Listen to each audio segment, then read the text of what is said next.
रसराणी तुलसी देवी दासी माता जी आपण को कथा आगे नियंतु। हरे कृष्ण समस्त श्री चरण रे मोर कोटि कोटि दंडवत प्रणाम। प्रथमे मोर आराध्य देव श्रीपाद भद्राचार्य प्रभु को चरण रे मोर दंडवत प्रणाम। नित्य वंदनीय मान पद्मपाणि प्रभु को चरण रे मोर दंडवत प्रणाम। मोर सुहृद श्री देवानंद श्रीपति प्रभु को चरण रे मोर दंडवत प्रणाम एवं मोर शुभाकांक्षी श्री भक्त प्राण प्रभु को चरण रे मोर दंडवत प्रणाम एवं समस्त उपस्थित थिबा समस्त वैष्णव को चरण रे मोर कोटि कोटि दंडवत प्रणाम। श्री लावण्य गुरु प्रभु एवं ब्रजशील प्रभु को चरण रे मोर दंडवत प्रणाम। हरे कृष्ण। नमो विष्णुपादाय कृष्ण पृष्ठाय भूतले श्रीमते जय पताका स्वामी नाम। नमो आचार्य पादाय निताय कृपा प्रदायिने गौर कथा धामदाय नगर ग्राम तारे। नमो विष्णुपादाय कृष्ण पृष्ठाय भूतले ते भक्ति वेदांत स्वामी नामिने। नमस्ते सरस्वती देवी गौरवाणी प्रचारिणे निर्विशेष शून्यवादी पाश्चात्य देश तारिणे। जय श्री कृष्ण चैतन्य प्रभु नित्यानंद श्री अद्वैत गदाधर शिवासादि गौर भक्त वृंद। हरे कृष्ण कृष्ण कृष्ण हरे हरे हरे राम राम राम हरे हरे।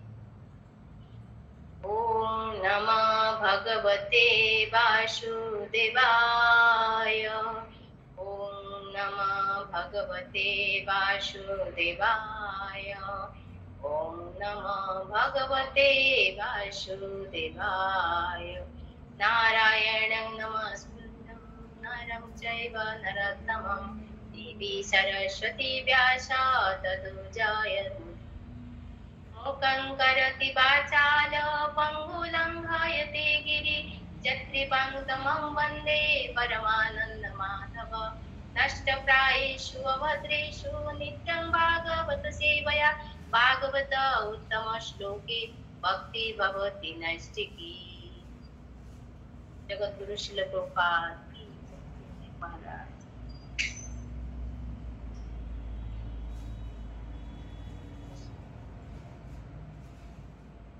हरे कृष्ण। आमे काली आलोचना करिथिलु केमिति पितामह भीष्म तांकर पौत्र मानकु अर्थात युधिष्ठिर महाराज आदि पांडव मानकु धर्म तत्व सम्बलित कथा गुड़ी को पुराण महाभारत आदि वैदिक शास्त्र रो आख्यान दे ताकु वर्णना करथिले।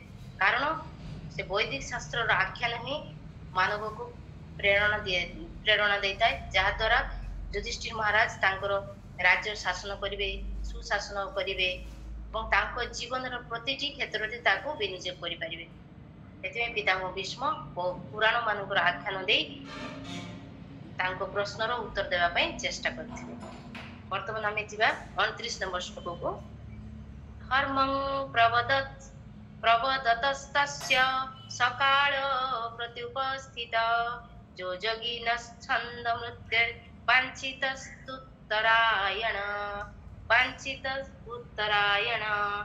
धर्म माने धर्म बा धंदा प्रवदत वर्णना करुथिबा समय रे तस्य तांकर सेई काल समय प्रत्युपस्थित आसी उपस्थित हेला जो जहा जोगी मानक निमित्त छंद मृत्यु इच्छा मृत्यु वांछित जेपरी इच्छा करिथिले तू किंतु उत्तरायण सूर्यंकर उत्तरायण समय रे। अनुवाद जेतेबेले भीष्म वर्णाश्रम धर्मर कथा कहूतिले सेतेबेले सूर्यंकर उत्तरायण ଗତିକାଳ ଆସି ଉପସ୍ଥିତ ହେଲା। ଯେଉଁ ଯୋଗୀଗଣ ଇଚ୍ଛା ମୃତ୍ୟୁ ବରଣ କରନ୍ତି ସେମାନେ ଏହି ସମୟକୁ ଅପେକ୍ଷା କରିଥାନ୍ତି। ଏଠି ଭାବାର୍ଥରେ ପ୍ରଭୁପାଦ କହିଛନ୍ତି ପୂର୍ଣ୍ଣ ସିଦ୍ଧ ଯୋଗୀଗଣ ସେମାନଙ୍କର ଇଚ୍ଛା ଅନୁଯାୟୀ ଭୌତିକ ଶରୀର ତ୍ୟାଗ କରିପାରନ୍ତି। ସେମାନେ ଉଚିତ ସମୟରେ ଉଚିତ ସ୍ଥାନରେ ଅଭିଷ୍ଟ ଲୋକକୁ ଯାତ୍ରା ନିମିତ୍ତ ଏହା କରନ୍ତି। ଶ୍ରୀମଦ୍ ଭାଗବତମରେ ଅକ୍ଷର ବ୍ରହ୍ମଯୋଗ 14 ଅଧ୍ୟାୟରେ କହିଛନ୍ତି ଆତ୍ମାନୁଭୂତି ଲାଭ କରିଥିବା ବ୍ୟକ୍ତିଗଣ ଯେଉଁମାନେ ଭଗବାନଙ୍କର ଇଚ୍ଛା ଅନୁଯାୟୀ ନିଜର ଇଚ୍ଛା ପୋଷଣ କରନ୍ତି ସେମାନେ ସେମାନଙ୍କର ଭୌତିକ ଶରୀର ସେହି ସମୟରେ ତ୍ୟାଗ କରନ୍ତି ଯେତେବେଳେ ଅଗ୍ନି ଦେବତାଙ୍କର ଜ୍ୟୋତି ଅତି ପ୍ରଖର ହୁଏ ଏବଂ ଯେତେବେଳେ ସୂର୍ଯ୍ୟ ଉତ୍ତରାୟଣରେ ଗତି କରନ୍ତି। ଏହିପରି ଭାବରେ ସେମାନେ ପରମ ବ୍ୟବହାରରେ ପ୍ରବେଶ କରିପାରନ୍ତି। ବେଦରେ ମଧ୍ୟ ବର୍ଣ୍ଣିତ ଅଛି ଯେ ଏହି ସମୟ ଶରୀର ତ୍ୟାଗ ନିମିତ୍ତ ଅତ୍ୟନ୍ତ ଶୁଭ ଅଟେ ଏବଂ ସିଦ୍ଧ ଯୋଗୀଗଣ ଏ ସୁଯୋଗର ଉପଯୁକ୍ତ ବ୍ୟବହାର କରନ୍ତି। ଯୋଗ ଶୁଦ୍ଧିର ଅର୍ଥ ହେଉଛି ଯୋଗୀ ଏ ପ୍ରକାର ଅତି ମାନବୀୟ ଅବସ୍ଥା ପ୍ରାପ୍ତ ହେବ ଯେପରିକି ସେ ନିଜର ଇଚ୍ଛା ଅନୁଯାୟୀ ଶରୀର ତ୍ୟାଗ କରିପାରିବ। ସେମାନେ ଖୁବ୍ କମ ସମୟ ମଧ୍ୟରେ କୌଣସି ଯାନ୍ତ୍ରିକ ପ୍ରକ୍ରିୟାର ବିନା ସାହାଯ୍ୟରେ ଇପ୍ସିତ ଲୋକକୁ ଯାତ୍ରା କରିପାରନ୍ତି। ଯୋଗୀଗଣ ଖୁବ୍ କମ ସମୟରେ ମଧ୍ୟରେ ଉଚ୍ଚ ଲୋକରେ ପ୍ରବେଶ କରିପାରନ୍ତି। ଏହା ଭୌତିକବାଦୀ ପକ୍ଷରେ ଅସମ୍ଭବ ବ୍ୟାପାର ଅଟେ। ଏପରିକି ଭୌତିକବାଦୀ ଯଦି ଯାନ୍ତ୍ରିକ ପ୍ରକ୍ରିୟାରେ ସର୍ବୋଚ୍ଚ ଲୋକରେ ପ୍ରବେଶ କରିବାକୁ ଇଚ୍ଛା କରେ ଏବଂ ସେ ଯଦି ଘଣ୍ଟାରେ ଲକ୍ଷ ଲକ୍ଷ ମାଇଲ ଗତିରେ ଯାନ ଚଳାଇଥାଏ ତାହେଲେ ସେ ଲୋକରେ ପ୍ରବେଶ କରିବା ନିମିତ୍ତ ତାକୁ ଲକ୍ଷ ଲକ୍ଷ ବର୍ଷ ଲାଗିଯିବ। ଏହା ଏକ ଭିନ୍ନ ବିଜ୍ଞାନ ଏବଂ ଭୀଷ୍ମଦେବ ଭଲ ଭାବରେ ଜାଣିଥିଲେ କିପରି ଏହାକୁ ବ୍ୟବହାର କରିବାକୁ ହେବ। ସେ ତାଙ୍କର ଜଡ଼ ଶରୀରକୁ ତ୍ୟାଗ କରିବା ନିମିତ୍ତ ଉପଯୁକ୍ତ ସମୟକୁ ଅପେକ୍ଷା କରିଥିଲେ ଏବଂ ସେ ଯେତେବେଳେ ତାଙ୍କର ନାତି ପାଣ୍ଡବମାନଙ୍କୁ ଉପଦେଶ ଦେଉଥିଲେ ସେତେବେଳେ ଏ ସୁବର୍ଣ୍ଣ ସୁଯୋଗ ତାଙ୍କର ଆସିଥିଲା। ସେ ପରମ ସମ୍ମାନୀୟ ଭଗବାନ ଶ୍ରୀକୃଷ୍ଣ ଧର୍ମାତ୍ମା ପାଣ୍ଡବଗଣ ଏବଂ ବ୍ୟାସଦେବ ଆଦି ବିଶିଷ୍ଟ ମୁନି ଋଷି ମାନଙ୍କ ସମ୍ମୁଖରେ ଶରୀର ତ୍ୟାଗ କରିବା ପାଇଁ ପ୍ରସ୍ତୁତ ହୋଇଥିଲେ।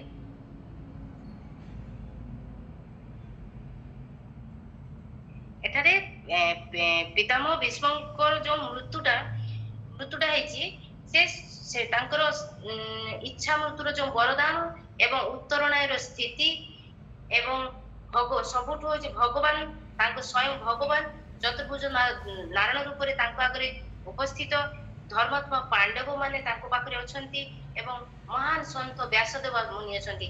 ଏଇଭଳିଆ ସୁବର୍ଣ୍ଣ ମାନେ ଅପରଚୁନିଟି ଏଇଭଳିଆ ସୁବର୍ଣ୍ଣ ମାନେ ସୁଯୋଗରେ ସେ ତାଙ୍କର ଶରୀରକୁ ତ୍ୟାଗ କରୁଛନ୍ତି। ଏହାର କାରଣ ହଉଛି ସେ ଭଗବାନଙ୍କୁ ପ୍ରାପ୍ତ ହେବେ।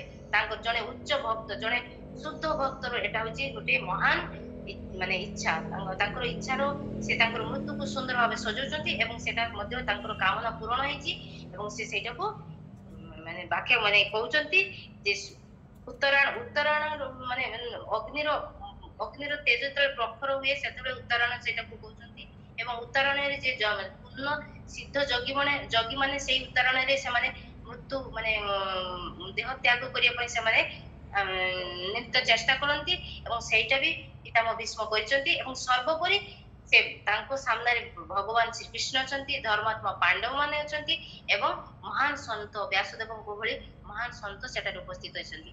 ତେଣୁ ଏଭଳି ଏକ ସୁନ୍ଦର ପରିବେଶରେ ପ୍ରସ୍ତୁତି କରି ପିତାମହ ଭୀଷ୍ମ ତାଙ୍କର ପ୍ରାଣକୁ ତ୍ୟାଗ କରିବା ପାଇଁ ଯାଉଛନ୍ତି। ତାପରେ ଶ୍ଲୋକ ନମ୍ବର 30 ତଦପସଂହୃତ ଗିର ସହସ୍ରାଣୀ ବିମୁକ୍ତ ସଙ୍ଗମ ମନାଦି ପୁରୁଷେ କୃଷ୍ଣେ ଲସତ୍ପୀତ ପଟେ ଚତୁର୍ଭୁଜେ ପୁରସ୍ଥିତେ ଅମିଳିତ ଦୃଗ୍ବ୍ୟଧାରୟତ୍। ତଦା ସେ ସମୟରେ ଉପସଂହାର କରି ଗିର କଥା ସହସ୍ରୀଣ ଭୀଷ୍ମଦେବ ଯେ କି ସହସ୍ର ବିଜ୍ଞାନ ଏବଂ କଳାରେ ପାରଙ୍ଗମ ଥିଲେ ବିମୁକ୍ତ ସଙ୍ଗମ ସମ୍ପୂର୍ଣ୍ଣ ରୂପେ ସବୁଥିରୁ ମୁକ୍ତ ମନ ଆଦି ପୁରୁଷ ଭଗବାନଙ୍କ ଠାରେ କୃଷ୍ଣଙ୍କ ଠାରେ ଲସତ୍ପୀଠ ପତେ ସୁନ୍ଦର ପୀତାମ୍ବର ଦ୍ୱାରା ସୁଶୋଭିତ ଚତୁର୍ଭୁଜ ମୂଳ ନାରାୟଣଙ୍କ ପ୍ରତି ପୁର ମାନେ ଠିକ ପୂର୍ବରୁ ସ୍ଥିତ ସମ୍ମୁଖରେ ଠିଆ ହୋଇଥିବା ଅମିଳିତ ଉନ୍ମୁକ୍ତ ପରିବ୍ୟାପ୍ତ ଦୃଷ୍ଟି ବ୍ୟାଧାରୟତ୍ ସ୍ଥିର କଲେ। ଅନୁବାଦ ସେ ମହାପୁରୁଷ ଯେ କି ବିଭିନ୍ନ ବିଷୟରେ ସହସ୍ର ପ୍ରକାରରେ ରହସ୍ୟମୟ କଥା କହୁଥିଲେ ଯେ କି ହଜାର ହଜାର ଯୋଦ୍ଧାଙ୍କ ସହ ଯୁଦ୍ଧ କରିଥିଲେ ଯେ କି ହଜାର ହଜାର ଲୋକଙ୍କୁ ରକ୍ଷା କରିଥିଲେ ସେ ସହସା ମୌନ ହୋଇଗଲେ। ସେ ସମସ୍ତ ବନ୍ଧନରୁ ନିଜକୁ ମୁକ୍ତ କରି ମନକୁ ସଂଯତ କଲେ। ସେ ନିଜର ବିକଶିତ ନେତ୍ରରେ भगवान श्रीकृष्ण को निरीक्षण करने को लगे जे कि सम्मुखें पीताम्बर धारण कर समस्त उज्जवल दीप्तिमंत आभूषण सह चतुर्भुज रूप से दंडायमान होते भावार्थ भीष्मदेव भीष्मदेव कथा वर्णना कर भीष्मदेव केमिति अंतिम समस्त सहस्र सहस्र गुण वाली वाणी को से विराम देले जे व्यक्ति एते बड़ बड़ उपदेश युधिष्ठिर महाराज को उपदेश दौले गृहस्थ जीवन कथा ब्रह्मचर्य माने चारि वर्ण आश्रम कथा राजधर्म मोक्ष प्राप्ति भगवान सर्वश्रेष्ठ भगवान प्राप्ति ये सब महान गुणर धर्म तत्व सम्मिलित गृह गुण रहस्य को से प्रदान करते कौन कले हठात से कृष्ण को दिग को अनेक वाक्य को वाणी को से विराम देले एवं मन चित्त अनुभूति चिंता को एकाग्र करी भगवान को चरण में समर्पित कले एवं समर्पित करी से ए समयटा कौन हो से एबे निश्चित हो गले जे से माने भौतिक माने आसक्ति मन को पूरा दूर आनिले एवं भगवान को चरण में समर्पित कले एठारे कौन होईची एठारे भावार्थ रे प्रभुपाद बहुत सुंदर करी हमको देइचंती जे भगवान जेमिति अर्जुन को श्रीमद् भगवत गीतार वाणी कुरुक्षेत्र रे प्रदान करचंती एवं सेथरे कोन कहचंती भगवान स्वयं अर्जुन को तांकर प्राप्ति पाई भगवान को प्राप्ति निमंते हमको कोन करिवा को हबो सेही विषय से वर्णना करचंती से एठारे भी सेही सुत गोस्वामी सनकादि मुनि ऋषि को भी कहचंती जे मृत्यु को केभली भाबे हमें सजेबा बा मृत्यु को हमें केभली भाबे विजय प्राप्त करिबा से भगवान श्लोक माध्यम से वर्णना करचंती भगवान जो अर्जुन को भगवत गीता रे बाणी देइछले सेमिति एठारे प्रभुपाद हमको सेही पॉइंट गुडा को देइछंती अक्षर ब्रह्मजोग अष्टम अध्याय रो 5 नंबर श्लोक रु 15 नंबर श्लोक अब्दी ए सुंदर सुंदर श्लोक गुडा को व्याख्या करचंती मु ए श्लोक गुडा की कहबी एवं यार अनुवाद एठी अछि कारण ए श्लोक एवं अनुवाद एटा कहले जिंसटा भल भाबरे बुझियो माने कि हमें से जिंसटा को बुझिबा को चेष्टा करि परिबा तो प्रथम रे कहिचंती प्रथम श्लोकटा होची 5 नंबरटा जो देखचंती अनुवादटा तार तार से श्लोकटा होची अष्टम अध्याय रे अक्षर ब्रह्मजगर 5 नंबर श्लोक होची अंतकाले च मामेव स्मरन् मुक्ता कलेवरम ज प्रयाति समद्भावम जाति नस्तत्र संशय यार अर्थ होची 5 नंबर पॉइंट एठारे भावार्थ रे जोची जे व्यक्ति मृत्यु समय रे अर्थात शरीर त्याग समय रे मते स्मरण करे से तत्क्षणात मोर स्वरूप प्राप्त हुए एथिरे कोनसी संदेह नाही तापरे 6 नंबर श्लोक पढो जम जम वापि स्मरन् भावम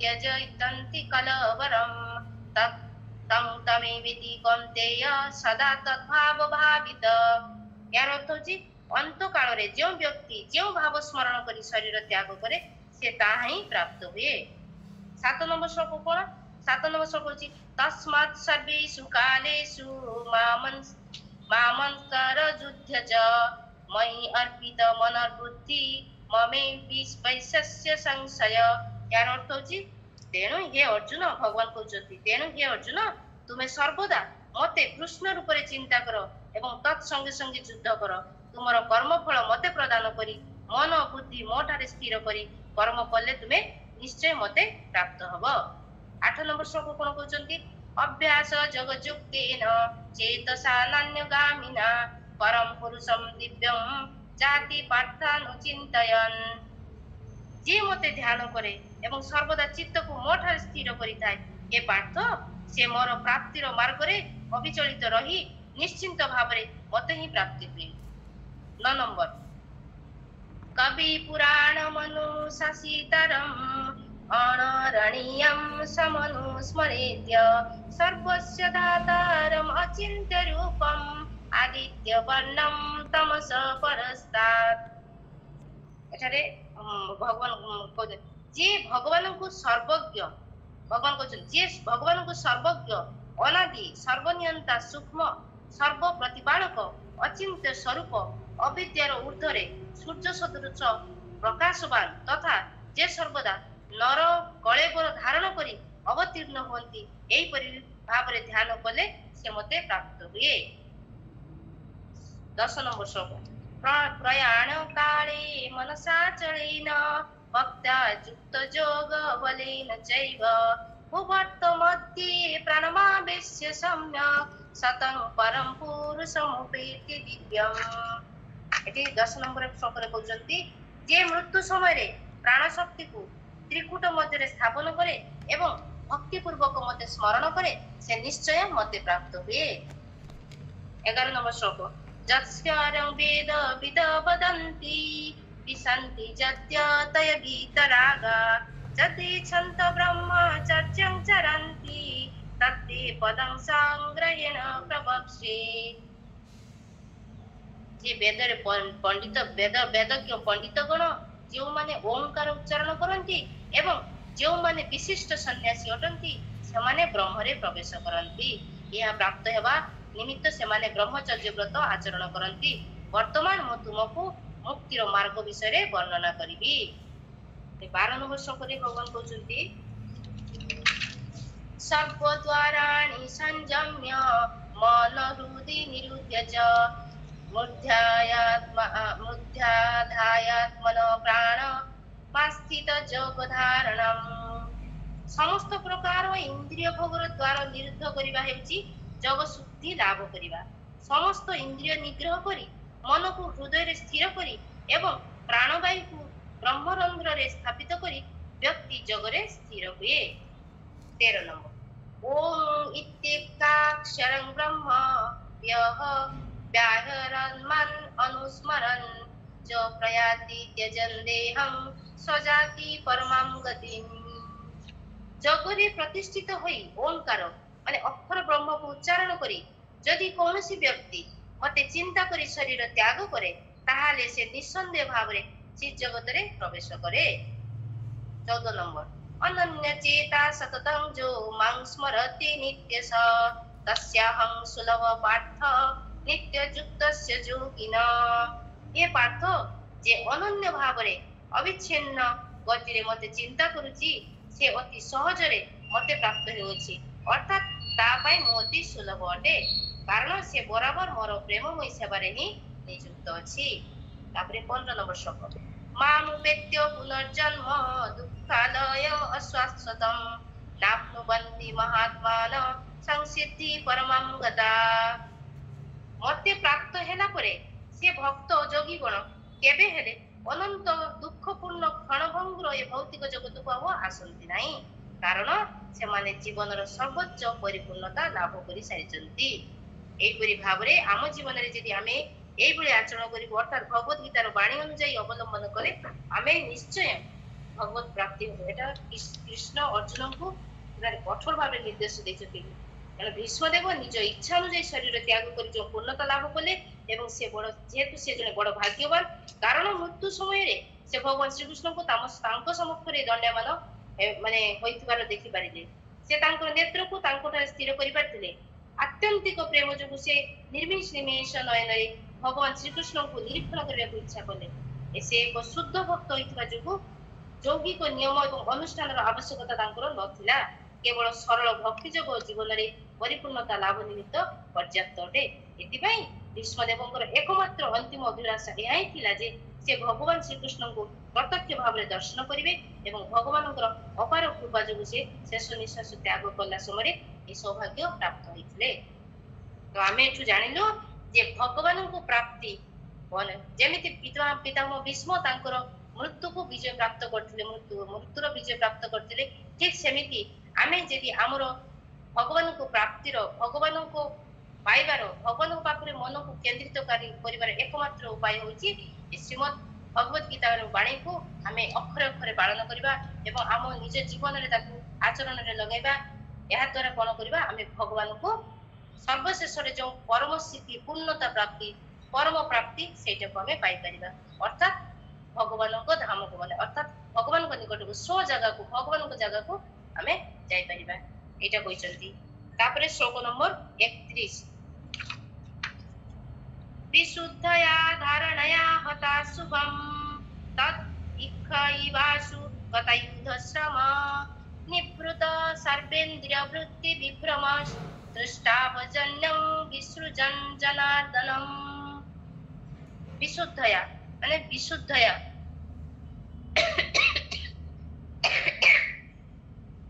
विशुद्धता द्वारा धारणया ध्यान द्वारा हत शुभ जे दोष परित्याग करिछि तद ताहांकर इच्छया देखि करी एव केवल आसु शीघ्र गता चली जाई युद्ध बाण श्रम श्रम निवृत निवृत होई सर्व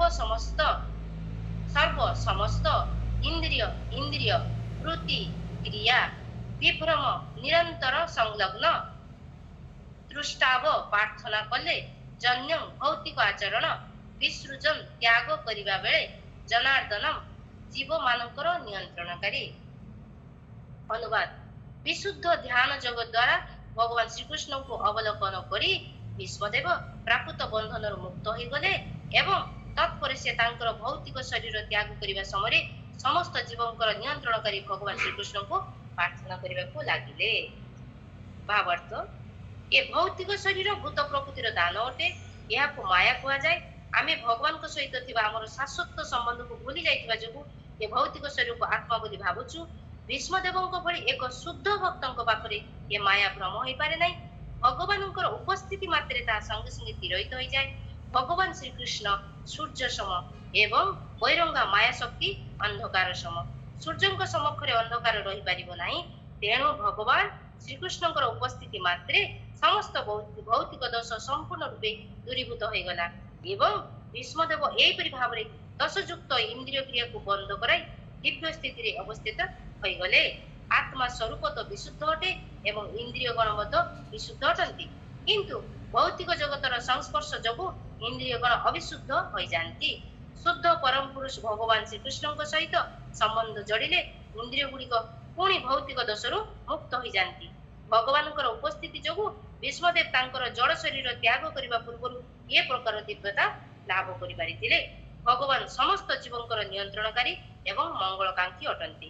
यह हेउची समस्त वेदर वाणी से नित्य जीव मानक मध्यरे सर्वोच्च नियंता अटंती। नित्य नित्य नाम चेतन चेतना नाम एक बहुनाम जो विदधाति कामान जे से ही केवल समस्त जीवंकर आवश्यकता निरंतर पूर्ण करुचंती।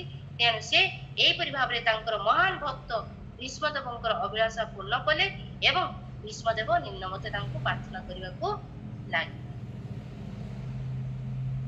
शेषरे पितामह भीष्म तांकर मन चिंता अनुभूति को एकाग्र करी भगवान को पाखरे समर्पित करी से तांकर उद्गार तांकर भाव को भगवान को जणाउचंती। से तांकर प्रार्थना को भगवान के निमंते से प्रार्थना करचंती।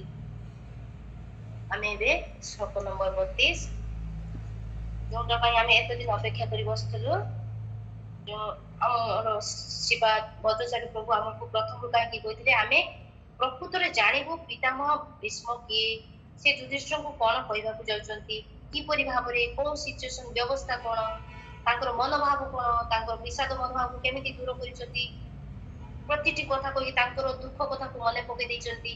तापरे से सुंदर भाबरे जुक्ति माध्यम रे पुराणर व्याख्या देई सुंदर भाबरे तांकर विषाद को दूर करचंती एवं तांको उपदेश दैचंती। सर्वशेषरे तांकर सहस्र सहस्र गुण वाली तांकर वाणी को से विराम दैचंती। तांकर मन चिंता को एकाग्र करी भगवान को चरण रे समर्पण करचंती एवं पितामह भीष्म भगवान को प्रार्थना करचंती। आमे बे 32 नंबर श्लोक को जिबा। श्री भीष्म उवाच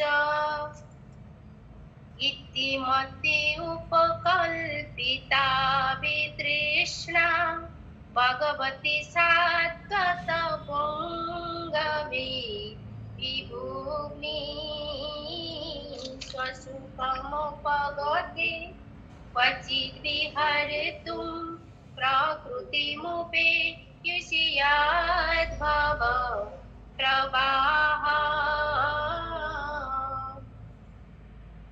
श्री भीष्म उवाच भीष्मदेव कहिले इति एपरि भावरे मति भावी उपकल्पिता संलग्न कले वितृष्णा समस्त प्रकार भौतिक कामनारू मुक्त भगवती परम पुरुष भगवानଙ୍କ प्रति सात्वत पुंगवे भक्त मानकर नेताଙ୍କ प्रति विभोग्नि से महान पुरुषଙ୍କୁ स्वसुखम आत्मसंतुष्टि उपगते सेई भगवानଙ୍କୁ जे ଏହା ପାଇଛନ୍ତି क्वचित केबे केबे विहर्तुम दिव्य प्रेम जोगु प्रकृति भौतिक जगतरे उपेयुषी स्वीकार करुचंती जद भाव जहांक ठारू ए सृष्टि प्रवाह उत्पत्ति एवं प्रलय चलीछि। अनुवाद भीष्मदेव कहिले वर्तमान मु मोर भावना कामना एवं विचार को जहाँ वर्तमान सुधा विभिन्न सांसारिक कर्तव्य एवं विषय संलग्न थिला सर्वशक्तिमान भगवान श्रीकृष्ण को चरण कमल रे सन्निहित करुअछि। से सर्वदा आत्मा रे संतुष्ट रुहंती किंतु बेले बेले से निजर आनंदमय स्वरूप रे स्थित होई क्रीड़ा करिबा उद्देश्य रे भक्त मानक प्रति कृपा करी स्व इच्छा रे ए भौतिक जगत रे अवतरण करंती। जदि ए भौतिक जगत तांकोटर उद्भव होईछि तथापि से भक्त मानकर नेता होइतबा अर्थात भक्त मानकर से भगवान होइतबा एटारे अवतरण करी भक्त मेल रे दिव्य प्रेम बा आनंद अनुभव करंती।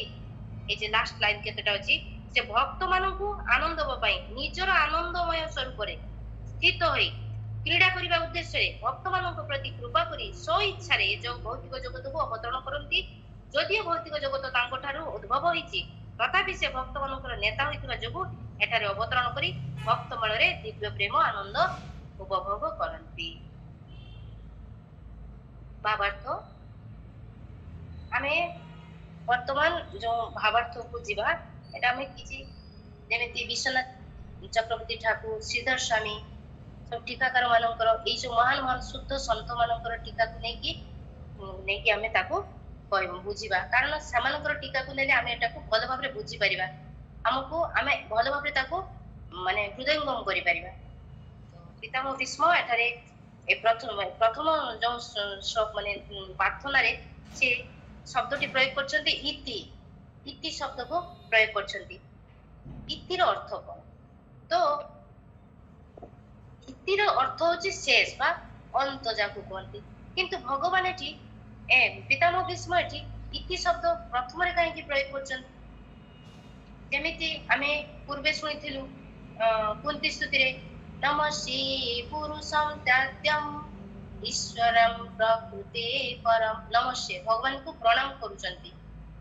नमस्ते काको करचंती भगवान को प्रणाम करचंती नमस्ते करिकि से स्टार्ट करचंती। पुणी जेमती आपनकर सत्यव्रत मुनि से आरंभ करदेले नमामि शरणं सच्चिदानंद रूपम नमामि नमस्कार करी प्रणाम करी से जणचंती किंतु एठारे पितामह भीष्म इति इति कहिकि से स्टार्ट करचंती। एठी श्रीधर स्वामी टीकाकार श्रीधर स्वामी से कहते जे पितामह भीष्मकर इति कहबार उद्देश्य होची नाना धर्म आदि उपाय मन धारणम लक्षणे अर्थात पितामह भीष्मकर कहबार उद्देश्य होची कृष्ण एबे मु मोर अंत करबा को जाउची अर्थात स्तुतिर अंत नुहे मो जीवनर समस्त कर्म को अंत करबा को जाउची मो जीवनर समस्त छोट बड़ जो धर्म ताकू अंत करबा को जाउची मो जीवनर समस्त प्लान मो जो प्रकार धर्म नीति रे प्रयोग करछि से समस्त योजना को अंत करबा को जाउची मो मोर संसार समस्त धर्म रु मो विरत होइछि तेणु संसार रे समस्त धर्म को मो इति करूछि एथि पई मोर बुद्धि को समाप्ति करूछि माने एथि इतिर अर्थ मो मोर बुद्धि को समाप्ति करूछि।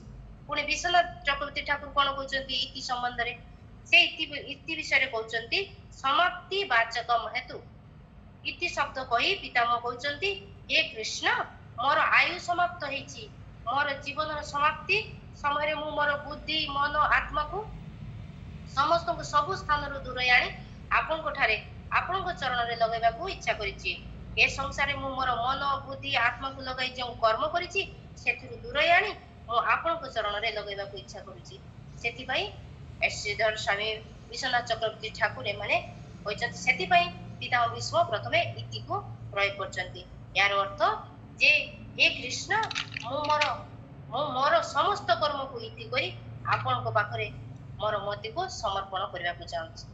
तापरे इति गला इति परे कहछन्ती मति इति मति मति होची मति मतिर मति होची बुद्धि रो पर्यावाची ଯେମିତି ବୃକ୍ଷର ପର୍ଯ୍ୟାୟବାଚୀ ହେଉଛି ଯେମିତି ଗଛ, ପାଦପ, ବୃକ୍ଷ, ସେମିତି ଇତିର ମତି ହେଉଛି ବୁଦ୍ଧିର ପର୍ଯ୍ୟାୟବାଚୀ। ତ ବୁଦ୍ଧି କାହାକୁ କୁହନ୍ତି? ବୁଦ୍ଧି ହେଉଛି ଆମ ଶରୀରର ଏଭଳି ଗୋଟେ ପାର୍ଟ ଯୋଉଟା କି ଆମେ ଯୋଉ ନିର୍ଣ୍ଣୟ ନଉ, ଯୋଉ ପାର୍ଟରୁ ଆମେ ନିର୍ଣ୍ଣୟ ନଉ ସେଇଟାକୁ ବୁଦ୍ଧି କୁହନ୍ତି। ଯେତେବେଳେ ଏଇ ବୁଦ୍ଧି କଣ ହୁଏ, ପୂର୍ଣ୍ଣ ଭାବରେ ଏଇ ବୁଦ୍ଧି ଯେତେବେଳେ କୃଷ୍ଣଙ୍କ ପାଖରେ ସମର୍ପିତ ହେଇଯାଏ, ବୁଦ୍ଧିଟା ଯେତେବେଳେ ଆମର ନିର୍ଣ୍ଣୟ କ୍ଷମତା ଯେତେବେଳେ ଭଗବାନଙ୍କ ଚରଣରେ ସମର୍ପିତ ହେଇଯାଉଛି, ସେତେବେଳେ ସେଇ ବୁଦ୍ଧି ମତିରେ ରୂପାନ୍ତରିତ ହେଇଯାଉଛି। ତାହାକୁ ହିଁ ମତି କୁହାଯାଏ। ଅର୍ଥାତ ମତି ହଉଛି ମନନଶୀଳ ବୁଦ୍ଧି। ମତି ମାନେ କଣ? ସାର ଏବଂ ଅସାର ମଧ୍ୟକୁ ସାରଟାକୁ ବାଛି ନେବା, ସେଇଟା ହଉଛି ବୁଦ୍ଧି। ବୁଦ୍ଧି ମାନେ କଣ? ସତ୍ ଏବଂ ଅସତ୍ରୁ ସତ୍ଟାକୁ ଗ୍ରହଣ କରିବା, ଏଇଟା ହଉଛି ମତି। ମତି ମାନେ କଣ? ଯେ ଶାସ୍ତ୍ର ସାଧୁ ସନ୍ତକୁ ଯିଏ ଜାଣେ, ଯିଏ ବୁଝିପାରେ, ସେଇ ହଉଛି ମତି। ତେଣୁ ଏଠାରେ ପିତାମହ ଭୀଷ୍ମ ମତି ଶବ୍ଦକୁ ପ୍ରୟୋଗ କରୁଛନ୍ତି, ବୁଦ୍ଧିକୁ ନ ଲଗେଇକି ମତି ଶବ୍ଦକୁ ପ୍ରୟୋଗ କରୁଛନ୍ତି। ଇତିମତି ଅର୍ଥାତ ମୁଁ ମୋର ସମସ୍ତ ଚିନ୍ତାକୁ ଆପଣଙ୍କ ଚରଣରେ ସମର୍ପିତ କରିବାକୁ ଚାହୁଁଛି, ଇତିମତି। ତାପରେ ଉପକଳ୍ପିତା, ବିଶ୍ୱନାଥ ଚକ୍ରବର୍ତ୍ତୀ ଠାକୁର ଉପକଳ୍ପିତାକୁ ସୁନ୍ଦର ଭାବେ ବ୍ୟାଖ୍ୟା କରୁଛନ୍ତି। ଉପକଳ୍ପିତା ସାରାଥ ଦର୍ଶନୀରେ କହୁଛନ୍ତି, ଉପକଳ୍ପିତାର ଅର୍ଥ ହଉଛି ବିବାହ। ବିବାହ ମାନେ ଗୋଟେ କନ୍ୟାକୁ ପିତା ଯେତେବେଳେ ବିବାହ ଦିଅନ୍ତି, ତାକୁ ମାନେ ସମର୍ପଣ କରିଦିଅନ୍ତି, ତାଙ୍କ ଝିଅକୁ କନ୍ୟାକୁ ସମ୍ପ୍ରଦାନ କରନ୍ତି, କୁହନ୍ତି ନା, ସେଇଟାକୁ କୁହନ୍ତି ଉପକଳ୍ପିତା। ତ ଏଠାରେ ପିତାମହ ଭୀଷ୍ମ ତାଙ୍କର ଅନ୍ତିମ ଅବସ୍ଥାରେ ସେ କୃଷ୍ଣଙ୍କ ଠାରେ ଏକ ଅଭିଳାଷ ଆଣିଛନ୍ତି। ହେ କୃଷ୍ଣ, ମୋର ଏକ ଅଭିଳାଷ ଇଚ୍ଛା ରହିଛି ଆପଣଙ୍କ ପାଖରେ, କୁହନ୍ତୁ ପିତାମହ କଣ ଇଚ୍ଛା ଆପଣଙ୍କର? ମୋର ଏକମାତ୍ର କନ୍ୟା, କୁମାରୀ କନ୍ୟା ଅଛି, ମୁଁ ଆପଣଙ୍କୁ ବିବାହ ଦେବି। ଏଠି ଜଣେ ଭକ୍ତ ଏବଂ ଭାବ ମାନେ ଭଗବାନଙ୍କ ସହିତ ଭାବର ଆଦାନ ପ୍ରଦାନ ଚାଲିଛି। ଟୀକାକାର ମାନେ ଏହାକୁ କହୁଛନ୍ତି, ଜଣେ ଭକ୍ତର ମନକୁ ବିମୋହିତ କରୁଛନ୍ତି ଯୋଗମାୟା ଦ୍ଵାରା କୃଷ୍ଣ, ଏବଂ ସେଇ ଭକ୍ତ ଭଗବାନଙ୍କ ସହିତ ଭାବର ଆଦାନ ପ୍ରଦାନ ଚାଲିଛି। ଏଠାରେ ପିତାମହ ଭୀଷ୍ମ ତାଙ୍କର ମତିକୁ କନ୍ୟା ସହିତ ତୁଳନା କରୁଛନ୍ତି, କହୁଛନ୍ତି ଯେ ହେ କୃଷ୍ଣ, ମୋର ଏକ କନ୍ୟା ଅଛି, ତାହାକୁ ଆପଣ ଗ୍ରହଣ କରନ୍ତୁ। ତାଙ୍କର ଅଭିଳାଷକୁ ସେ ବ୍ୟକ୍ତ କରୁଛନ୍ତି। ସେତେବେଳେ କୃଷ୍ଣ କହୁଛନ୍ତି, ଆଚ୍ଛା ପିତାମହ, ଆପଣ ତ ବଡ ଛୁପାର ରୁସ୍ତମ ବାହାରିଛନ୍ତି, ମୁଁ ଜାଣିଥିଲି ଆପଣ ଅଖଣ୍ଡ ବ୍ରହ୍ମଚର୍ଯ୍ୟ ବ୍ରତ ପାଳନ କରୁଛନ୍ତି, ପୁଣି ଏ କନ୍ୟା କଣ? ସେତେବେଳେ ପିତାମହ କହୁଛନ୍ତି, ମୋର ମତି ରୂପ କନ୍ୟାକୁ ମୁଁ ଆପଣଙ୍କୁ ସମର୍ପଣ କରିବାକୁ ଚାହୁଁଛି କୃଷ୍ଣ, ମୋର ମତିକୁ ଆପଣଙ୍କ ଚରଣରେ ଏକାଗ୍ର କରିବା ପାଇଁ ଚାହୁଁଛି। ସେତେବେଳେ କୃଷ୍ଣ କହିଛନ୍ତି, ଆଚ୍ଛା ଆଚ୍ଛା। ତେବେ ଏଠାରେ ଟୀକାକାର ମାନେ କହୁଛନ୍ତି, ଏଠି ପିତାମହ ଭୀଷ୍ମ ତାଙ୍କର ମତିକୁ କନ୍ୟା ସହିତ କାହିଁକି ତୁଳନା କରୁଛନ୍ତି? ଆହୁରି ତ ବହୁତ କିଛି ରହିଛି, କନ୍ୟା ସହିତ କାହିଁକି ତୁଳନା କରୁଛନ୍ତି? ତ କନ୍ୟା ହଉଛି ପିତାମାତାଙ୍କୁ, ଏଠାରେ ମୁଁ କୌଣସି ବିବାଦ କରୁନାହିଁ, କନ୍ୟା ହଉଛି ସାଧାରଣ ସେମାନେ କମଳ ହୃଦୟରେ ହୁଅନ୍ତି, ସେମାନେ ସ୍ନେହାର୍ଦ୍ଧ ହୁଅନ୍ତି, ସେମାନେ ପିତାମାତାଙ୍କୁ ସୁଖ ଦେବା ପାଇଁ ଚାହାନ୍ତି। ପିତାମାତା ମାନେ କେମିତି କଷ୍ଟ ନ ପାଇବେ, ପିତାମାତା ମାନେ କେମିତି ମାନେ ସୁଖ ପାଇବେ, ସେଥିପାଇଁ ସେମାନେ ସବୁବେଳେ ଚିନ୍ତା, ସେମାନଙ୍କର ଚିନ୍ତାରେ ଥାଏ ମାତା ପିତା ମାନେ କେମିତି ଭଲ ଭାବରେ ରହିବେ। ଯେମିତି ପିତା ଜଣେ କୌଣସି କର୍ତ୍ତବ୍ୟ କର୍ମରେ ସେ ବାହାରକୁ ଯାଇଛନ୍ତି, ଯେତେବେଳେ ଘରକୁ ଫେରୁଛନ୍ତି ରାତି ହେଇଯାଉଛି, ସେତେବେଳେ ପୁତ୍ର ଆସି ତା ମାକୁ ପଚାରୁଛି, ମା ବାବା କେତେବେଳେ ଆସିବେ? ମା କହିଦଉଛି, ବାବା ସନ୍ଧ୍ୟାବେଳେ ଆସିବେ। ବାସ୍, ସେ ସେତିକି ଜାଣେ, ମୋ ପୁତ୍ର ସେତିକି ଜାଣେ ଯେ ବାବା ଆସିଲେ ମା ତ ରନ୍ଧାରନ୍ଧି କରିକି ରଖିଥିବ, ପିତା ତାକୁ ଖାଇବେ ବା ମା ସେସବୁ ବ୍ୟବସ୍ଥା କରିକି ରଖିଥିବ। କିନ୍ତୁ ଗୋଟେ କନ୍ୟା ସେ ମାଙ୍କୁ ପଚାରେ କଣ, ମା ବାବା କେତେବେଳେ ଆସିବେ? ରାତି 8ଟାରେ ଆସିବେ କି ସନ୍ଧ୍ୟା 7ଟାରେ ଆସିବେ? ମା ବାବା କଣ ଖାଇବେ ସେସବୁ ବ୍ୟବସ୍ଥା ହେଇଛି? ମା ମୁଁ ଟିକେ ବାବାଙ୍କ ପାଇଁ ଏଇଟା ରାନ୍ଧେ, ବାବା ନା ଏଇଟା ଖାଇବାକୁ ଭଲ ପାଆନ୍ତି। ତେଣୁ ଜଣେ କନ୍ୟା ଚାହିଁଥାଏ ପିତାମାତାଙ୍କୁ ସୁଖ ପ୍ରଦାନ କରିବା ପାଇଁ। ସେ କେତେବେଳେ ସୁଖ ପ୍ରଦାନ କରିପାରିଥାଏ? ଯେତେବେଳେ ସେ ପିତାମାତାଙ୍କର କଣ୍ଟ୍ରୋଲରେ ରହିଥାଏ, ଯେତେବେଳେ ସେ ପିତାଙ୍କର ଅଧୀନରେ ରହିଥାଏ, ସେତେବେଳେ ସେ ମାତା ପିତାଙ୍କୁ ସେ ସୁଖ ପ୍ରଦାନ କରିଥାଏ। ଠିକ ସେମିତି ଏଠି ପିତାମହ ଭୀଷ୍ମ ମତିକୁ କନ୍ୟା କହିଲେ ଏହାର କାରଣ ଆମର ମତି ବୁଦ୍ଧି ଆମ କଣ୍ଟ୍ରୋଲରେ ହୁଏ ଏବଂ ଶ୍ୟାମ ସୁନ୍ଦରଙ୍କ ଚରଣରେ ହୁଏ, ତେବେ ଆମେ ସବୁଠୁ ଆନନ୍ଦ ପାଇବୁ। जदि आमर मति को जदि कंट्रोल करिवो बुद्धि को कंट्रोल करिवो एवं भगवान को चरण रे जदि श्याम सुंदर को जदि कंट्रोल होई जिवो सेटा आपने आप श्याम सुंदर को चरण रे जाई परिवो तेबे सेते बेले आमर मति भगवान को चरण को जाई परिवो सेति भाई भगवान सेते बेले भगवान खूब प्रीत होंती सेति भाई पितामह भीष्म तांकर मति को उपकल्पिता विवाह देवा पई चाहचंती भगवान को संगे अर्थात भगवान कृष्ण को समर्पित करबा को चाहचंती इतिमति उपकल्पिता वितृष्णा मानो कृष्ण कहचंती अच्छा पितामह आपनकर कन्या को मो ठीक अछि आपन कन्या को मो ग्रहण करिबी किंतु आपनकर कन्यार किछि गुण अछि सेतबेले पितामह भीष्म कहचंती हां मो कन्यार गुण अछि मो कन्या होछि वितृष्णा वितृष्णा अर्थात वितृष्णा समस्त तृष्णारु मुक्त अर्थात मोर मन समस्त मोर मति समस्त आसक्ति मुक्त भौतिकर कामना वासना जड़ इंद्रियर जो आखिर जड़ इंद्रियर कामना थाई कोन आखि देखिबो भलो किछि देखिबो कान श्रवण करिवो पाटी किछि खाइबो माने ये चर्म किछि स्पर्श करिवो एति पई से कामना तार आमे जेतबे भौतिक संस्पर्श रे आसुछु सेतबे किछि ना किछि वासना प्रति हमरो जागृत होछि किंतु एबे मोर ए जड़ इंद्रिय मोर समस्त इंद्रिय भौतिक कामनारु मुक्त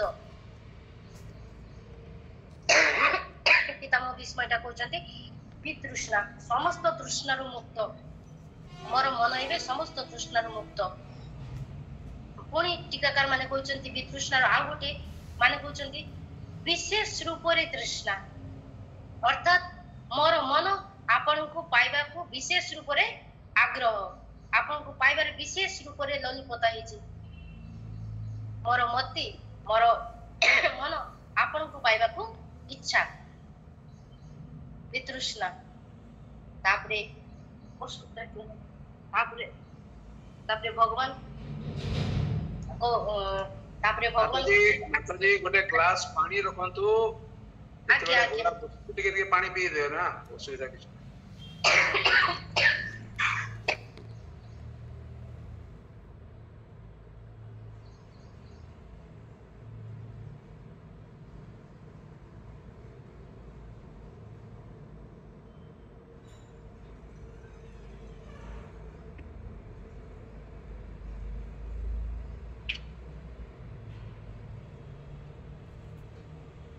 तापरे भगवान कहउचंती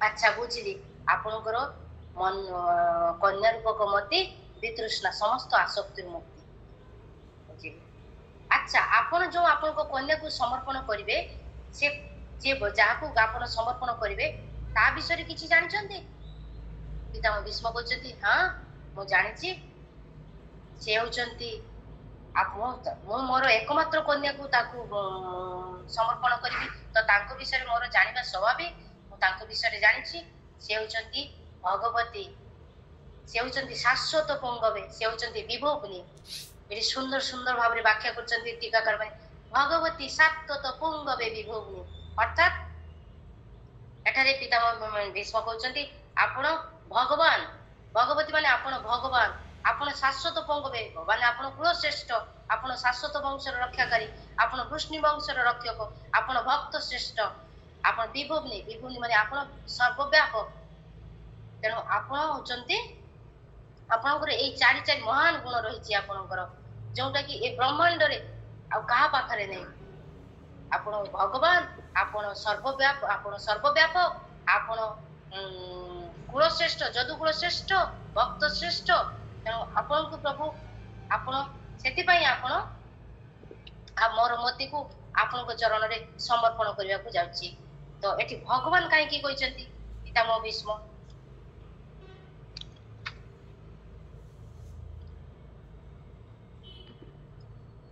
तो भगवान पराशर मुनि भगवान डेफिनेशन टा देइचंती संज्ञा देइचंती जे भगवान काहा को कहंती भगवान होचंती सुंदर गोटे श्लोक अछि सेटा मु जाने नि लेखिनि सेटा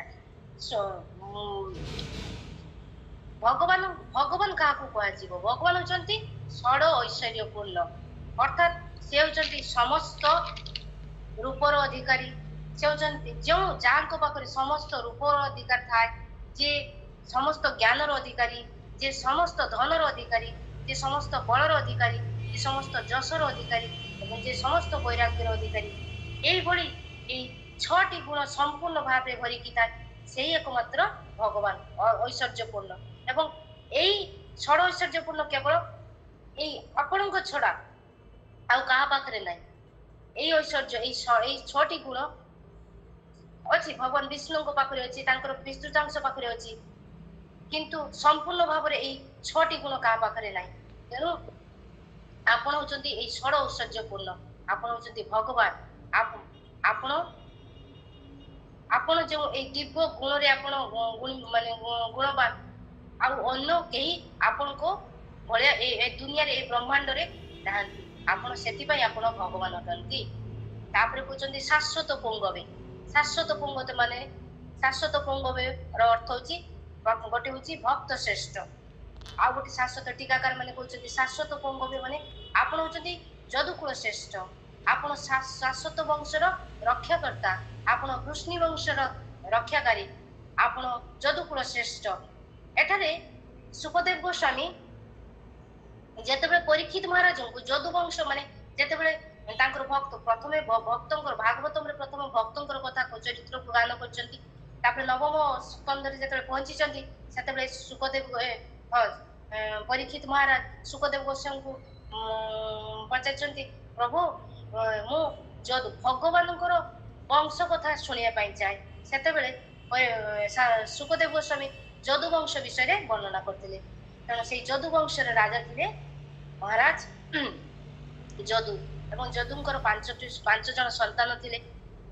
ତ ସେଇ 5 ଜଣ ଥରେ କଣ ହେଇଛି, ୟାର ଲମ୍ବା ଷ୍ଟୋରି ଅଛି, ଆମେ ଯୋଉଟା ଦରକାର ସେଇଟାକୁ ନବା।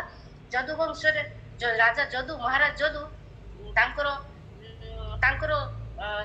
ଶ୍ୱଶୁରଙ୍କ ପାଖରୁ ସେ ଅଭିଶାପ ପ୍ରାପ୍ତ ହେଇଥିଲେ ଯେ ସେ ବାର୍ଦ୍ଧକ୍ୟ ପ୍ରାପ୍ତ ହେଇଯାଉ, କାରଣ ସେ ତାଙ୍କର କନ୍ୟା ଦେବଯାନୀଙ୍କୁ ବିବାହ କରିବା ପରେ ଆଉ ଗୋଟେ ସେ ବିବାହ କରିଥିଲେ, ସେଥିରେ ତାଙ୍କ ଶ୍ୱଶୁର କ୍ଷୁବ୍ଧ ହେଇ ଶୁକ୍ରାଚାର୍ଯ୍ୟ କ୍ଷୁବ୍ଧ ହେଇ ତାଙ୍କୁ ଅଭିଶାପ ଦେଇଥିଲେ ଯେ ତମେ ବାର୍ଦ୍ଧକ୍ୟକୁ ପ୍ରାପ୍ତ ହେଇଯାଉ।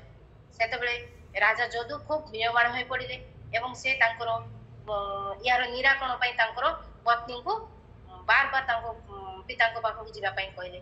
ଏବଂ ଦେବଯାନୀ ତାଙ୍କ ପିତାଙ୍କ ପାଖରୁ ଜାଣିଲେ ଯେ ଯଦି ରାଜା ଯଦୁ ଯଦି କୌଣସି ବ୍ୟକ୍ତିଙ୍କ ଚାରି ପାଖରେ ଯଦି ସେ 3 ଥର ମାନେ ଘୁରିବ, ମାନେ ତାକୁ କଣ କହନ୍ତି ପ୍ରତିକ୍ଷଣ କରିବ, ସେତେବେଳେ ତାର ଯୌବନକୁ ସେ ପ୍ରାପ୍ତ ହେଇଯିବ। ସେତେବେଳେ ମହାରାଜ ଯଦୁ କଣ କରୁଛନ୍ତି, ତାଙ୍କର ପୁତ୍ର ମାନଙ୍କୁ ଡାକିଛନ୍ତି, ତାଙ୍କର 5 ଜଣ ପୁତ୍ର, କିନ୍ତୁ ତାଙ୍କର ପ୍ରଥମ ପୁତ୍ର ଯଜାତିଙ୍କୁ କହିଛନ୍ତି ଯେ ଏ ପୁତ୍ର ତୁମେ ମତେ ତମର ଯୌବନକୁ ବା ତମର ଏଇ କିଶୋର ଅବସ୍ଥାକୁ ମତେ ପ୍ରଦାନ କର, ମୁଁ ମୋର ଭୌତିକ ମୋର କାମନାକୁ ପୂର୍ତ୍ତି କରିବି।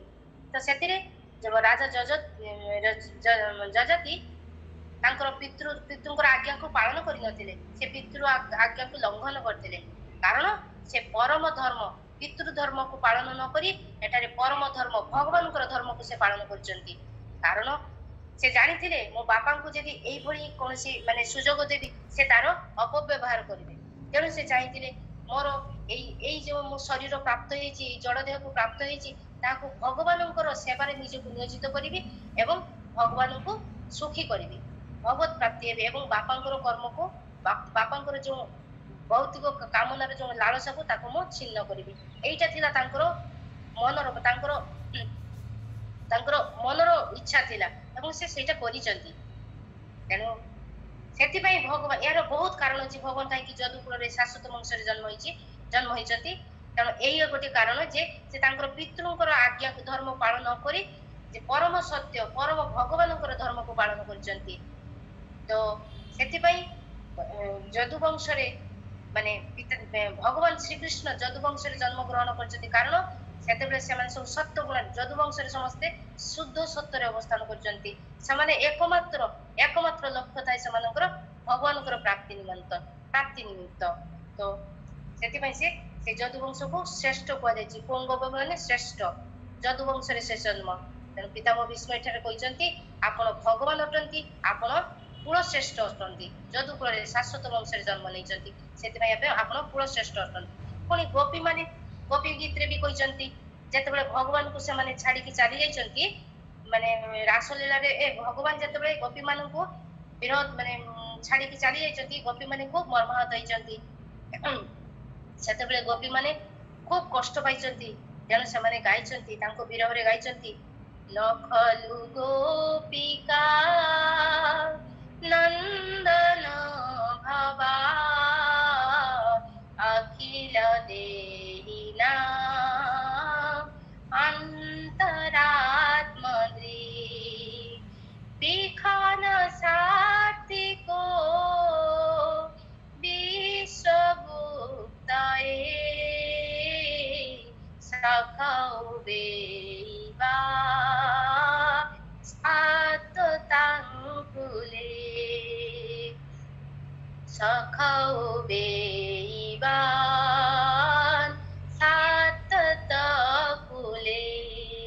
ତେଣୁ ଗୋପୀ ମାନେ କହିଛନ୍ତି ଆପଣ ଜନ୍ମ ହୋଇଛନ୍ତି, ଆପଣ ଶୁଦ୍ଧ ସତ୍ୟରେ ସ୍ଥିତ, ଆପଣ ଏତେ ମହାନ କୂଳରେ ଜନ୍ମ ନେଇ ଆମକୁ କାହିଁକି ଅଦର୍ଶନ ଜନିତ ଦୁଃଖରେ ଆମକୁ ମାରୁଛନ୍ତି?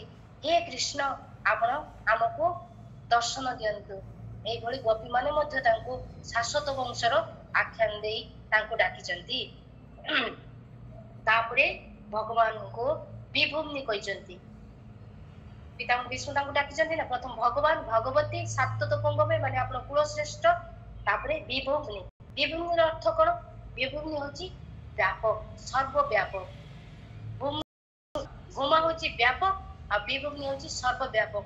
ଆପଣ ହେ ଭଗବାନ ବିଶେଷ ରୂପରେ ଭୂମା, ଆପଣ ହଉଛନ୍ତି ସର୍ବବ୍ୟାପକ। ହେ କୃଷ୍ଣ, ହେ ଭଗବାନ, ଆପଣ ସର୍ବବ୍ୟାପକ। ଏକ ସ୍ଥାନରେ ଏକ ସମୟରେ ସର୍ବତ୍ର ଆପଣ ବିରାଜମାନ କରନ୍ତି, ଆପଣ ହଉଛନ୍ତି ସର୍ବବ୍ୟାପକ।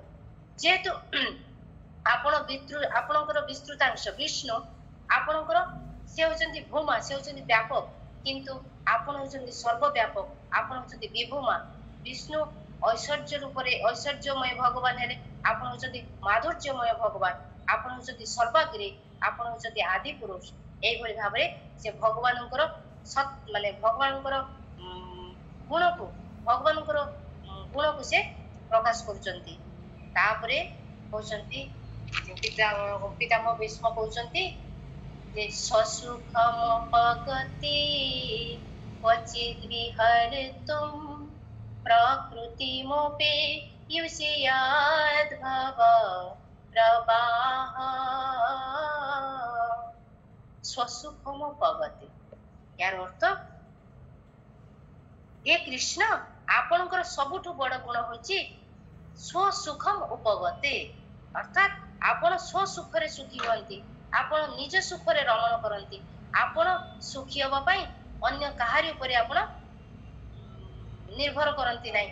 ଆପଣ ହଉଛନ୍ତି ଆତ୍ମାରାମ, ଆପଣ ନିଜ ସୁଖରେ ସୁଖୀ ହୋଇ ଆପଣ ନିଜ ସୁଖରେ ରମଣ କରନ୍ତି। ତେଣୁ ଆପଣ ଜଣେ ମହାନ, ଆପଣଙ୍କ ଭଳି ସୁଖୀ ଏ ଦୁନିଆରେ, ଏ ବ୍ରହ୍ମାଣ୍ଡରେ କେହି ନାହିଁ। ତେଣୁ ସୁଖୀ ମଣିଷ ସୁଖୀ ହବା ପାଇଁ ତ ସୁଖୀ ଲୋକ ପାଖକୁ ଯିବ ନା। ତେଣୁ ଆପଣ ଦୁନିଆରେ, ଏ ବ୍ରହ୍ମାଣ୍ଡରେ ଆପଣ ସବୁଠୁ ବଡ ସୁଖୀ ଆପଣ। ତେଣୁ ମୁଁ ମୋର ମତିକୁ ଆପଣଙ୍କୁ ପ୍ରଦାନ କରିବା ପାଇଁ, ଆପଣଙ୍କ ଚରଣରେ ସମର୍ପିତ କରିବା ପାଇଁ ଚାହୁଁଛି। ସସୁଖମପଗତି କ୍ୱଚିଦ୍ ବିହର୍ତ୍ତୁମ୍, ତେଣୁ ସସୁଖମପଗତି, ଆପଣଙ୍କ ସୁଖରେ ସୁଖୀ ହବା ପାଇଁ ମୁଁ ମୋର ମତିକୁ ଆପଣଙ୍କ ଠାରେ ସମର୍ପିତ ହବାକୁ ଚାହୁଁଛି। ମୋର ବୁଦ୍ଧିକୁ, ମୋର ମତିକୁ ଆପଣଙ୍କ ଚରଣରେ ବିନିଯୋଗ କରିବା ପାଇଁ ଚାହୁଁଛି। ତାପରେ ତେବେ ଆମେ ସୁଖୀ ହବା କେମିତି? ଭୌତିକ ଜଗତରେ ଆମେ କେମିତି ଭଗବାନଙ୍କ ଚରଣରେ ମନକୁ ବିନିଯୋଗ କରିବା? ଏଟା କାରଣ ୟା ପରେ ଏଇ ପଏଣ୍ଟ ଆସୁଛି ନା, ଏମିତି ଆମର ଏଇ ମତିକୁ, ଏ ଭୌତିକ ଜଗତରେ ଆସକ୍ତ ମନ ଆମର, ଆମେ ତ କାମନାରେ ପୁରା ପୂର୍ଣ୍ଣ ନା, ଆମେ କେମିତି ଭଗବାନଙ୍କର ଚରଣରେ ଆମର ମତିକୁ ସମର୍ପଣ କରିପାରିବା? ତ ଏଠାରେ ରୂପ ଗୋସ୍ୱାମୀ, ଯୋଉ ଆମର ଷଡ଼ ଗୋସ୍ୱାମୀଙ୍କ ଭିତରେ ଜଣେ ଅନ୍ୟତମ ରୂପ ଗୋସ୍ୱାମୀ, ତାଙ୍କର ଭକ୍ତିର ସମୃଦ୍ଧ ସିନ୍ଧୁରେ ଭକ୍ତିର 64ଟି ଅଙ୍ଗ ଆମକୁ ପ୍ରଦାନ କରିଛନ୍ତି। से 64 अंग द्वारा आमे भगवान को प्राप्ति करि परिबा किंतु आमे जो कर्ममय जीवन रे कଳି जुग रे हमर मंद बुद्धि बयस को अल्प आयुष तेणु आमे ए 64 अंग को अंग द्वारा बा 64 अंग को आमे पालन करिबा हम पखरे को कष्ट कर हो जाईची सेते बेले भागवतम रे प्रहलाद महाराज हमको नवदा भक्ति प्रदान कले नवदा भक्ति रु श्रीमान चैतन्य महाप्रभु कଳି जुगर जुग धर्म जे स्वयं भगवान भक्त रूप रे आसी हमको जो शिक्षा दै से जे नवदा भक्ति रु हमको पांचटी भक्ति हमको प्रदान कले से पांचटी भक्ति कोन प्रथम होची भागवत श्रवण हरिनाम कीर्तन अर्चा विग्रह सेवा साधु संग धामवास ए पांचटी विधान आम साधन देले जा द्वारा हमें कृष्ण को प्रति आकृष्ट हबो कृष्ण प्रेम रे पड़िबो माने प्रथम हमें कृष्ण को प्रति आकृष्ट हो जोटा कि आम इस्कन रे एटा को खूब दृढ़तार सहित पालन करा जाय जोटा को प्रभुपाद हमको सिखैचंती जेमिति अर्चा विग्रह आमे भोर 3टा रे उठुछु मंगल आरती करूछु तापरे तुलसी कीर्तन तुलसी आरती करूछु तापरे आमे जप करूछु भगवान को नाम कीर्तन करूछु तापरे भागवत स्मरण करूछु भागवत क्लास होची तापरे दर्शन आरती होची एमिति गोटे गोटे भगवान को सेवा रे हमको नियोजन रखिचंती स्वयं प्रभुपाद जे कि भगवान सत्यवश अवतार से भगवान प्रभुपाद हमको एई परि भाबरे हमको गाइड करिक जाइचंती जे आमे जदि एई परि भाबरे जदि आमे निजको भगवान को सबरे भगवान को पाखरे भी निजको करिबा तबे आमे निश्चिंत भाबरे खूब दृढ़तार सहित प्रभुपाद कहिचंती आमे भाबरे आमे ताको पाखो को जाई परिबा तेनो यदि आमे पांचटी साधन बा मार्ग को आमे अवलंबन करिबा तबे हमर कृष्णकर स्थिति को माने धीरे धीरे कृष्ण को प्रति आकृष्ट हवा सेवा करू करू एई पांचटी साधन को सेवा माने कीर्तन करिबा जप करिबा विग्रह सेवा करिबा साधु संग करिबा सबुटु सर्वोपरि भगवत श्रवण करिबा साधु संगम को सहित भगवत श्रवण करिबा एइटा परे श्री चैतन्य महाप्रभु सबुटु बेसी गुरुत्व आरोप करचंती सेति भाई से प्रथमे कहिचंती भागवत श्रवण नवदा भक्ति रे भी प्रहलाद महाराज प्रथमे श्रवण को रखिचंती श्रवण तापरे कीर्तन तापरे स्मरण तापरे पाद सेवन अर्चनम वंदनम दास्यम साक्ष्यम आत्मनिवेदन तेणु प्रथमे से श्रवण को रखिचंती तेणु आमे श्रवण को आम जीवन रे प्रथमे श्रवण को केंद्रित करिबा श्रवण अर्थ शास्त्र साधु संगम को गहणे रे बसी भागवत श्रवण करिबा तेणु यह कले कोन हुए आमे धीरे धीरे भगवान को प्रति आकृष्ट हबा एवं परि करू अभ्यास करू शेष रे हमें हमर एवं भगवान को भीतर हमर स्थितिटा को हमें निजे उपलब्धि करि परिबा सेति भाई एटारे पितामह भीष्म सेति भाई कहिसंती स्व सुखम उपगते अर्थात आपण होचंती सुखी आपण को सुखी आ केही नांती तेनो आपण को बळी सुखी पाखरे मो आपण को बळी महान पाखरे मो मोर मति को समर्पण करिया को चाहूची तापरे कहचंती क्वचित विहरतु प्रकृति मोपे युष्यद भव प्रवाह क्वचित विहरतु एई जो श्लोकटा ससुखम पगते क्वचित विहरतु प्रकृति मोपे युष्यद भव प्रवाह